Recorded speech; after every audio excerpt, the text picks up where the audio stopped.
Assalamu Walaikum. Hello friends, how are you? Welcome back to my another video. In this video, I am going to show you how to insert straight arrow in Affinity Publisher.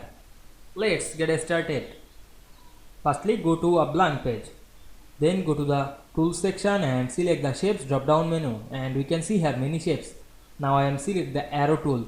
Then draw a arrow to this page. Now we can see we insert a arrow. Select this ends option and choose none. Then rotate the arrow horizontally or 90 degree. Now we can see we insert a straight arrow very easily. I hope you enjoyed the video. Please like, comment, share and subscribe my channel. Thanks for watching.